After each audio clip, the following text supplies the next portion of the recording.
Magandang araw po sa inyong lahat. My name is Tina Rodil. Isa ako sa mga na-inspire ni Miss Juliet kanina sa talk niya.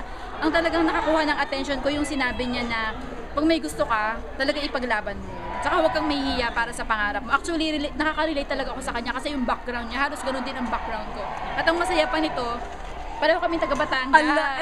So I'm really proud of her, and sooner or later, alam ko darating din yung time na kung ano yung nakuha niya, makukuha ko rin yun. Naniniwala kasi ako sa sinabi niya na talagang kung ano yung iniisip mo, yun ang nangyayari. Kasi ganun talaga yun. Nasa ano yan, di ba? Kung ano yung salita kasi is very powerful. Kung ano yung iniisip natin, it will really happen. So, alam ko magkikita kami ni Ma'am sa iba-ibang lugar, iba-ibang bansa, iba-ibang sa buong mundo kasi tulad ng ginagawa niya, gustong-gusto ko rin talaga mag-travel. So, alam ko mangyayari yun. So, thank you very much po Miss Juliet, and papaabot ko sa lahat ng mga taga-Batangas tungkol sa'yo. Yeah. And you know what?